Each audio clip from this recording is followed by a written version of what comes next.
नमस्कार मित्रों, H T कथाएं चैनल में आपका स्वागत है। मेरे प्यारे साथियों, आज मैं आपको एक ऐसी कथा सुनाने जा रहा हूँ जो सिर्फ एक कहानी नहीं है। यह एक जीवित उदाहरण है कि अगर दिल में सच्ची लगन हो तो उम्र कोई मायने नहीं रखती।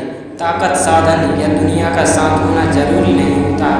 और सबसे बढ़कर अगर आपका इरादा अडिग है तो भगवान स्वयं आपके पास आ खड़े होते हैं। यह कथा भक्त ध्रुव की एक 5 साल के बालक की है, जिसने न केवल देवताओं को बल्कि स्वयं ब्रह्मांड के स्वामी को भी अपने प्रेम और संकल्प से झुका दिया। तो आइए मेरे साथ चलिए उस युग में जब राजमहलों में सोने के फर्श बिछे होते थे, जब वन में ऋषि मुनि तपस्या करते थे और जब भगवान स्वयं अपने भक्तों के सामने प्रकट हो जाया करते थे। सूर्यवंश के राजा उत्तानपाद। उस समय के आरंभ में सूर्यवंश में एक महान राजा हुए उत्तानपाद। राजा उत्तानपाद न केवल सामर्थ्यवान थे बल्कि धर्मपरायण भी माने जाते थे, परंतु उनमें एक कमी थी। उनका हृदय दोनों रानियों के प्रति समान नहीं था। राजा की 2 पत्नियां थीं, सुनीति और सुरुचि। सुनीति बड़ी रानी शांत थी, धर्मनिष्ठा में अग्रणी, स्नेहमयी माता। सुरुचि छोटी रानी, रूप में अद्वितीय परंतु अहंकार और ईर्ष्या से भरी हुई। राजा का मन सुरुचि पर अधिक मोहित था। सुरुचि ने अपने रूप, चतुराई और मीठे वचनों से राजा का हृदय जीत लिया था। दूसरी ओर सुनीति के पास राजमहल में अधिकार तो था, परंतु राजा का अपना प्रेम नहीं। सुनीति के गर्भ से भक्त प्रहलाद का जन्म हुआ और सुरुचि के गर्भ से उत्तम का। देखने में दोनों राजकुमार समान आयु के थे, पर उनका पालन पोषण, स्नेह और सम्मान में बहुत अंतर था।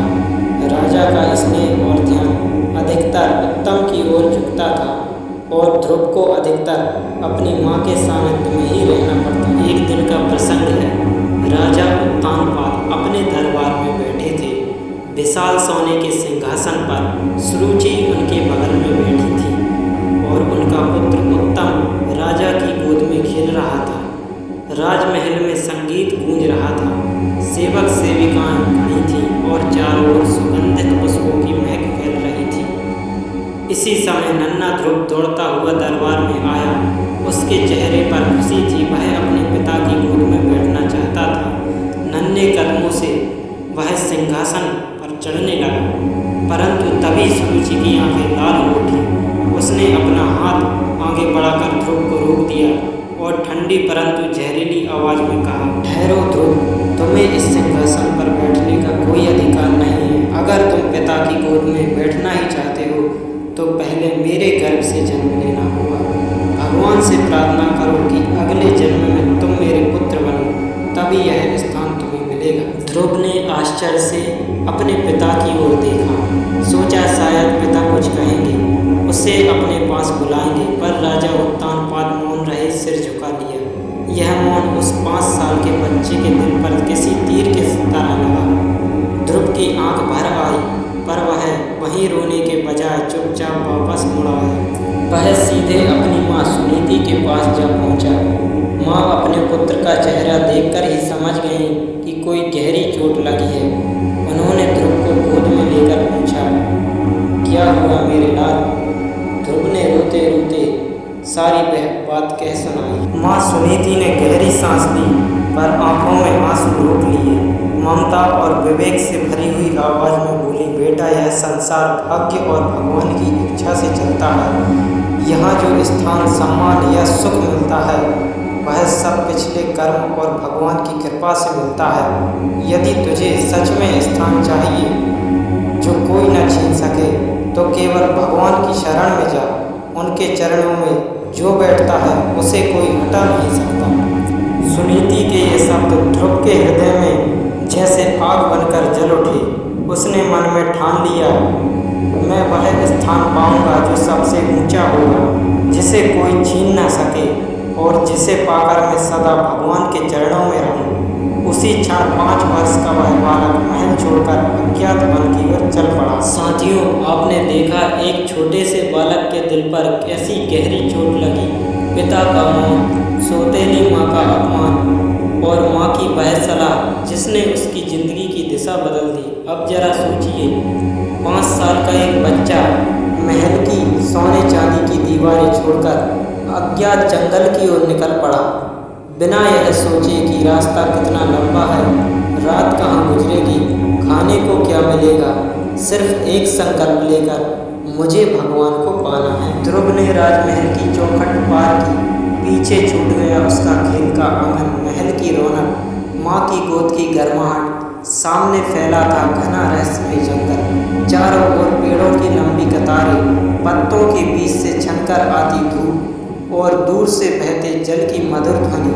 कभी कभी पक्षियों का कलरव सुनाई देता तो कभी जंगली जानवरों की डरावनी आवाज़ें। ध्रुव के नन्हे पांव पगडंडी पर चल रहे थे, उसकी आंखों में आंसू थे पर होठों पर संकल्प की रेखा। दिन ढलने को आया, ध्रुव ने अभी तक कुछ नहीं खाया था।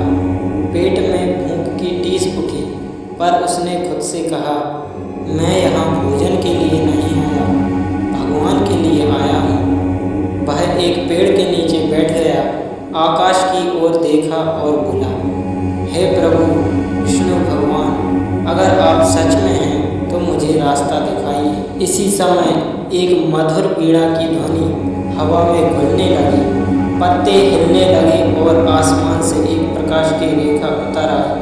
वह थे महर्षि नारद, कमल जैसा चेहरा और हाथों में वीणा। उन्होंने मुस्कुराकर कहा, वत्स तू कौन है? इस नन्ही उम्र में इस घने जंगल में क्यों भटक रहा है? ध्रुव ने हाथ जोड़कर विनम्रता से कहा, मैं राजा उत्तानपाद का पुत्र ध्रुव हूँ। महल में मेरे साथ जो हुआ वह अपमान मैं भूल नहीं सकता। मेरी माँ ने कहा कि भगवान ही मुझे ऐसा स्थान दे सकते हैं जिसे कोई छीन न सके। मैं उन्हें पाने निकला हूँ। नारद जी ने गंभीर स्वर में कहा, बेटा, भगवान की भक्ति कठिन है, इसमें भूख प्यास ठंड गर्मी अकेलापन सब सहना पड़ता है। तू तो अभी छोटा है, क्यों ना कुछ साल बाद प्रयास करे।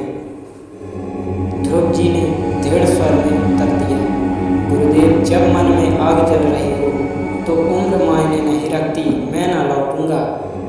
नारद जी ने उसकी आंखों में अडिग विश्वास देखा और प्रसन्न होकर बोले, वत्स, तेरे जैसा संकल्पवान को भगवान अवश्य मिलेगी। सुन, तू मधुबन नामक स्थान जा, जहाँ यमुना नदी बहती है। वहाँ बैठकर इस मंत्र का जाप कर, ओम नमो भगवते वासुदेवाय, और अपना मन भगवान के स्वरूप में स्थिर कर। ध्रुव जी ने नारद जी की आज्ञा मानी और मधुबन पहुँचे। वहाँ हरियाली से घिरे तट पर उन्होंने ध्यान लगाना शुरू किया। पहला महीना, वह दिन में केवल एक बार फल खाकर मंत्र जपते।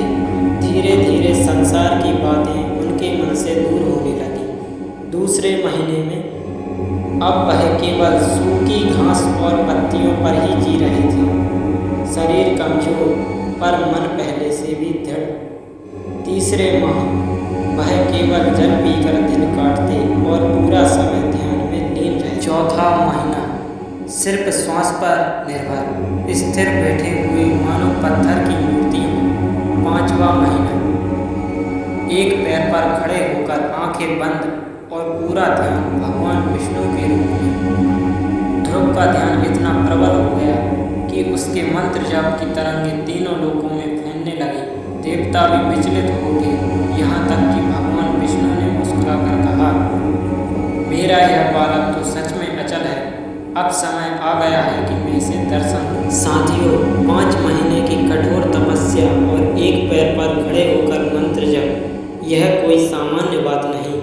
5 साल का बालक जिसने ना अपनी भूख देखी, ना प्यास, ना ठंडी रातें, उसका मन तो केवल एक ही दिशा में दौड़ रहा था, मुझे भगवान चाहिए।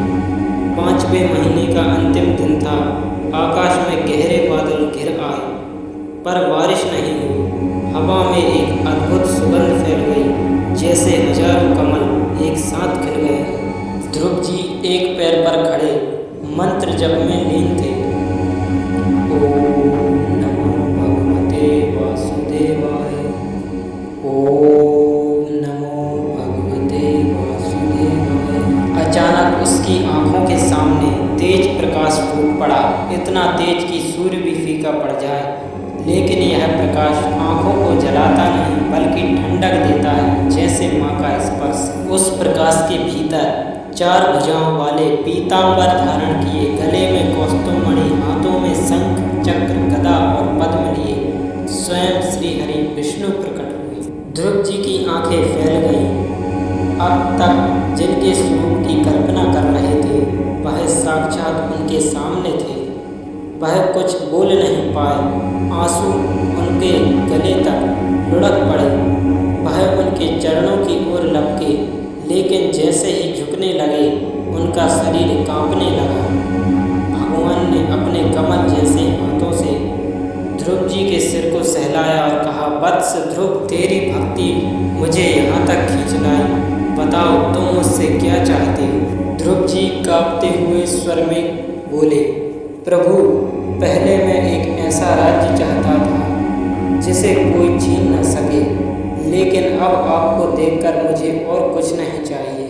मुझे तो बस आपकी भक्ति चाहिए प्रभु। भगवान मुस्कुराए, वत्स, तेरा हृदय अब निर्मल हो गया है, फिर भी तेरी तपस्या व्यर्थ नहीं जाएगी। तू अपने पिता के बाद राजा बनेगा और फिर मृत्यु के बाद तुझे एक ऐसा स्थान मिलेगा जो अमर होगा, जो किसी ग्रह, नक्षत्र या तारे से भी ऊपर होगा। वह होगा ध्रुव तारा, जो अनंत काल तक आकाश में स्थिर रहेगा। भगवान ने अपने कर कमलों से ध्रुव को आशीर्वाद दिया। ध्रुव जी का शरीर तेजस्वी हो उठा, सारा जंगल उनके दिव्य प्रकाश से जगमगा गया। फिर भगवान विष्णु ने कहा, अब लौट चलो वत्स, तेरी माँ प्रतीक्षा कर रही है। ध्रुव जी अपने गुरु नारद के साथ महल लौटे। राजा उत्तानपाद ने उन्हें गले लगा लिया, आंसुओं से भीगा चेहरा साफ किया। सारे राज्य ने उनका स्वागत किया। कुछ वर्षों बाद ध्रुव जी राजा बने, न्याय, धर्म और करुणा से राज्य चलाया और अंततः समय आने पर भगवान के वचनों के अनुसार वह ध्रुव तारा बनकर आकाश में अमर हुए। बोलिए ध्रुव जी महाराज